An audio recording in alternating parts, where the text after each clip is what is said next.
I've been trying to figure out why so many people like dictatorships, or at least are okay with dictatorships. There are a lot of reasons, of course, like insecurity or father issues. A lot of peer-reviewed studies about those, which I won't repeat. Just ask an AI or something. But there's one reason I think I figured out myself. I noticed that a lot of people fall for dictatorships simply because they're too nice. Okay, they're so positive about the world that they couldn't believe a dictator would willingly destroy millions of lives. They can't believe it. Their hearts are too tender to imagine that kind of monstrosity. So their assumption is that a national leader naturally wants to help their nation. So even if they have unlimited power for life, they don't necessarily do bad things. You see, I won't make that kind of mistakes because I'm not that nice. I mean, I'm alright. Don't worry, I won't like scam you or anything. But I'm not nice enough to blindly trust human nature. I have some dark thoughts popping out occasionally, so I wouldn't even trust myself with absolute power. But some of you nice folks don't seem to think that way. So when I talked about China's Great Famine in the early 60s, some people were like, well, at least Mao's intention was good. He just made some mistakes.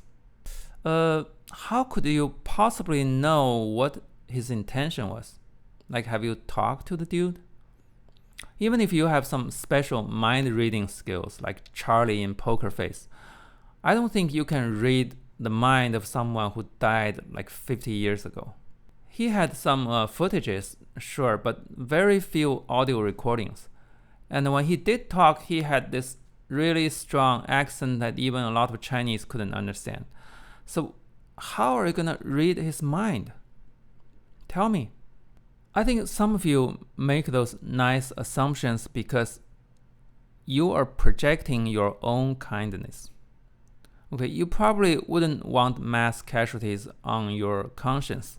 So you assume that the dictators have the same sense of guilt. No, guys, you can't make that assumption. Okay, people are different. Just because you love grilled cheese doesn't mean everyone else does. Okay. Even the same person can change. Like, I remember as a kid, I could grab a cockroach with my bare hand. And now when I see one of them, I just run away and scream for help.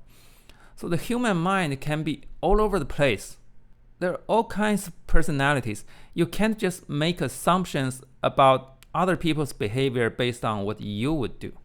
And dictators are very different human beings from you and me. Firstly, the process of becoming a dictator already makes sure only the most brutal ones will succeed. Okay, there's an adverse selection going on. Search that term, please. No one can accumulate that much power without some extreme tolerance for violence. Okay, in authoritarian politics, when you ascend in the ranks, there will be so many competitors who want a bite of your power. So you can't possibly just monopolize something that valuable, something as valuable as power, without slitting some throats. It's just physically impossible. Mr. Mao, for example, even before he won the war, he already executed thousands of his own colleagues. Okay, the killing actually undermined the Red Army's capacity, but he found it very useful for concentrating power. And the CCP back then was partly funded by Stalin, and excessive purging was a very good way to impress Comrade Stalin and earn his endorsement. So these are all well-recorded facts. But of course, very few people in America talk about them because, nobody here is interested in communists killing communists. I dig those weird facts partly because there was actually someone in my family tree who joined the communist revolution in the 30s and died in one of those purges. But that would be a different story. So I just want to say, the Game of Thrones is not for the faint of heart. Okay, whenever you see a guy with excessively concentrated power over a large population, you don't even need to read his biography or policy platform. You should immediately know, okay, this has to be a ruthless, evil motherfucker. They don't have such things as good intentions, okay? Even when they occasionally do something good, it probably comes from bad intentions. Okay, the only logical assumption about these people is that they are numb to other people's pain.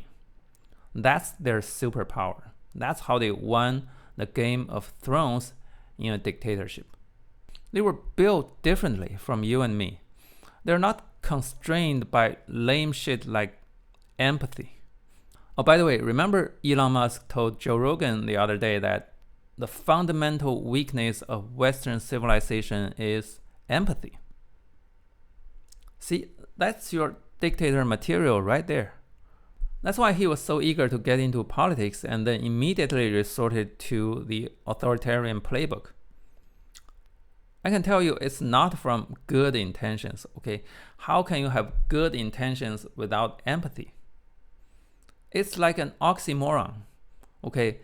Good intentions without empathy is like saying good drinks without liquid. It's just self-contradictory. I know it's painful to believe this, but there are people in this world are just too far gone to have good intentions. Okay, they already lost their human emotions at some point and they're not getting it back. In movies, sometimes a guy falls in love and all of a sudden rediscovers his humanity. Well, maybe, but not gonna happen to these people. They are too far gone. Donald, of course, is even less salvageable.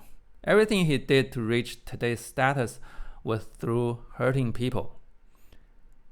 He didn't just turn bad like yesterday. Okay, 40 years ago, he already raped someone in a department store. And 35 years ago, he already bought a full page of ad calling for the execution of 5 children under 16, who were later proved innocent, whose DNAs were never found in the crime scene. He wanted to execute those 5 children. He's not a normal dude like you and me. You can't count on his mercy to not screw you up. If that guy acquires absolute power and removes the term limit, he will just be a Joffrey Baratheon on Adderall. Not cool. But I also want to remind you that not only these people are built different before they become dictators, but they also keep evolving afterwards. And basically, without exception, they always become more brutal over the years. You will never find someone who finally sits on the throne and all of a sudden grows a tender heart. That doesn't happen, guys. Check out the emperors and tyrants in history. Power always reinforces their thirst for blood. The stakes of their games just keep getting higher and they just keep having to eliminate more people. And of course, their echo chambers don't help either. Because these people are showered with praise every goddamn day. They believe whatever brutality they have committed so far are just brilliant strategies. Have you seen Trump's cabinet meetings? So it's a vicious circle. The longer they rule, the worse they get until their last day. It's just not possible for a dictator to become better over time. Never happened. So if you're a nice person, please do not use your own experience and your own psychological traits to estimate the behavior of a dictator. You need to rely on empirical evidence.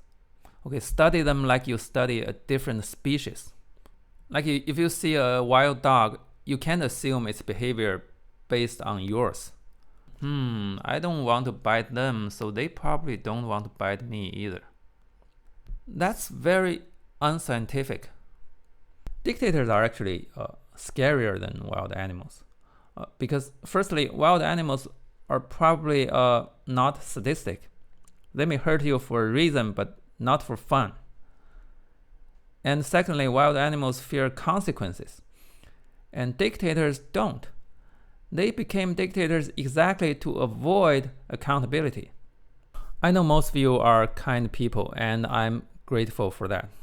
But I just hope that doesn't distort your assumptions about dictators and dictatorships.